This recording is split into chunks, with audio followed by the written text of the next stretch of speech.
Mental health is important because it is integral to our entire well-being. We can take care of our physical health, and we know specific ways to care for our physical health because that's well publicized in the world.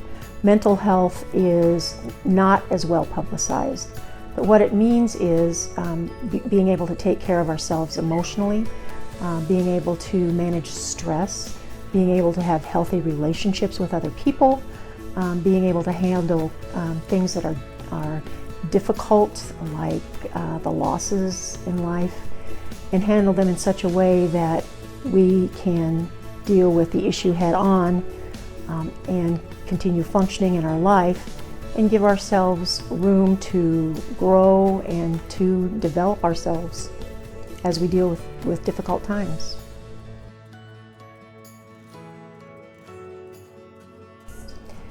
I think they exist because mental health is not something you can hold in your hand and say this is what mental health is. It's can be a very elusive concept. And decades ago, folks who had mental health issues, sometimes they were considered to be sort of pariahs, people that were shunned, people that were put away, and we didn't talk about those in our family who had those kinds of issues. And it's taken a long time for mental health issues to become as acceptable to talk about as physical health issues. In fact, it's not there yet, but we're making progress in that area. I think there's a certain degree of shame that's involved. Shame because folks believe that if you just tried hard enough, or the whole pull yourself up by your bootstraps theory, that you just got to tough your way through this and you don't need help, and if you're having troubles, it's your own fault. Those kinds of misconceptions, I think, add to that stigma. So people are afraid to talk about it and let it be known that they're having struggles. Now, counseling is probably not for crazy people, actually. If we're talking about crazy being folks who are psychotic, who are not in touch with reality, who are delusional, counseling isn't necessarily their best option. So most of the people I see are not what people might typically call crazy. Most of the people we see in our counseling practice are folks who are having struggles with issues with relationships, self-esteem, depression, anxiety, coping with job issues, those kinds of what I would consider day-to-day issues. And what some person may struggle with, another person may not have the struggle with it, so it's so individualized as to who needs counseling and why. Folks may need counseling for 1 or 2 sessions, and those 1 or 2 sessions may give them a perspective and help them to go forward and manage things on their own. Folks may need counseling for a longer period of time, and there are some folks who are in counseling off and on throughout their life because they find it beneficial to them to be able to talk to somebody who's not in their family, who's not a friend, who can provide objective feedback.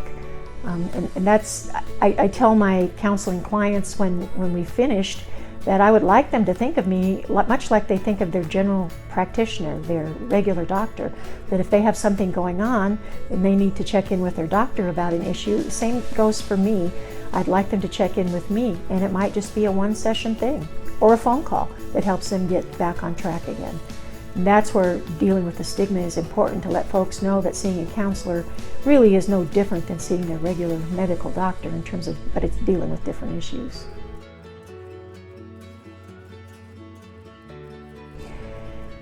That's a good question. I think that folks who believe in God have as many struggles as anybody else does.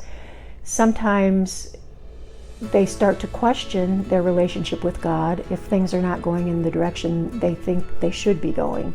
So those questions of faith can be very much talked about in counseling sessions, to look at their relationship with God, how they might improve that relationship, and the perspective they may have on perhaps why these particular circumstances are occurring and what that they may take from that in terms of their relationship with God.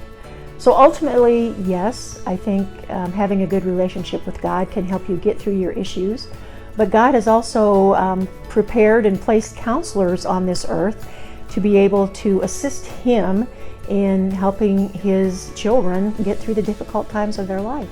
Most of our counselors at LFS, in fact, I probably could say all of our counselors at LFS, have been through their own issues and their own struggles, and they bring those to the counseling session as well. So we talk about walking with someone in their trials.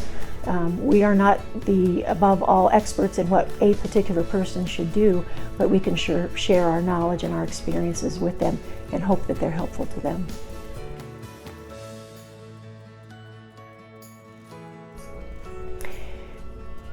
It doesn't have to be a crisis. Sometimes people come in a crisis. It may be a major marital crisis, a family crisis. Somebody may feel suicidal, may feel like hurting themselves, not suicidally, may feel like hurting others. Those would all be crisis situations in which mental health counseling should be sought out. But I think that it's also important to seek out mental health counseling before you get to a crisis. You might notice that your satisfaction with your relationship is not what it used to be, and it doesn't feel like it's getting any better. So before you hit a crisis point, it would be good to come in and to work with that and look at how to prevent it from getting worse. With folks who have depression and anxiety, when they start to notice that their depression or their anxiety is interfering with their functioning at their job or at home, or interfering with their general pleasure in life, those would be times that they should seek guidance from a counselor to take a look at what do I need to do and how do I help this be better. So crisis times are a time that folks can seek mental health counseling, but looking at preventing a crisis would also be a time.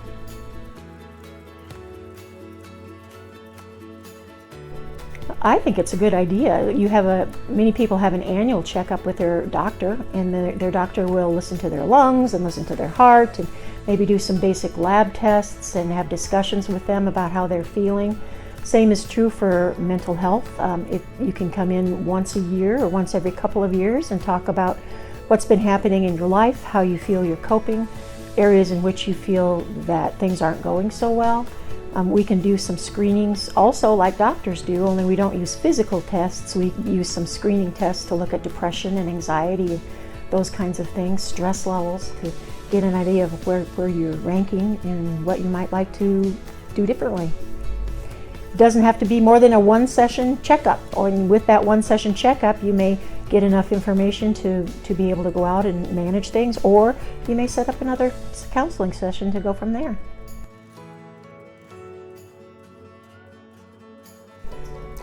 Christian counseling for us is a ministry. The folks that work for Lutheran Family Service as counselors are folks who have a deep Christian faith, and we are very skilled in what we do from a mental health perspective, but we also bring our Christian faith with us as we talk with our folks. Now that doesn't mean that we impress our Christian values on people, but that we are open to discussing faith issues, and we really believe that spirituality is part of the whole picture of emotional and mental wellness. We are available to pray with folks, and we will ask their permission if it's okay if we pray with them. I've never had anybody refuse me yet, and sometimes folks will ask me if I will pray with them, and I'm willing to do that. Folks who are in more of a secular counseling situation, generally from an ethical perspective, are not supposed to bring their faith into it unless the client brings it up and wants to talk about it. We are, from the get-go, we let folks know that we are there to talk about faith if that's the direction they want to go, and we're very happy to do it.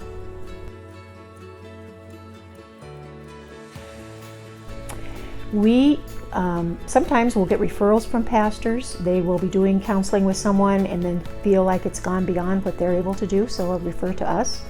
With that, we can have the client sign a release of information so that we can communicate with that pastor to let them know that the individual has come in, and provide them updates if that's what the client and the pastor would like. Often I will make referrals to the pastor because the client may be struggling with a faith issue or something going on in their congregation or their church, and I will refer to a pastor to deal with more of those in-depth spiritual issues. The typical sessions, what I usually do is we have folks fill out their paperwork ahead of time. And when they come in, I ask them if they have any questions about it, because the paperwork is actually, it's tedious, but it's pretty important because it talks about ethics, and it talks about our faith base and a lot of different things that people, I think, need to know before they get into a counseling relationship. So I ask if there are any questions, and then the next thing that I do is ask them to tell me the story of what it is that is bringing them in, because I like people to lead me down that path rather than me asking a lot of questions. Most people are more than willing to start off with their story, and then as I have questions, I'll jump in and ask them. At the end of the first session, usually what we do is decide where do we go from here. And sometimes folks come for one session and they don't want to continue. It may be because they got their questions answered, or because they really were just trying it out and didn't know whether they wanted to continue or not. But more often than not, what happens is that we identify some goals and set up the next session. The goals are really driven by the client, what it is that they want to accomplish, and we go from there.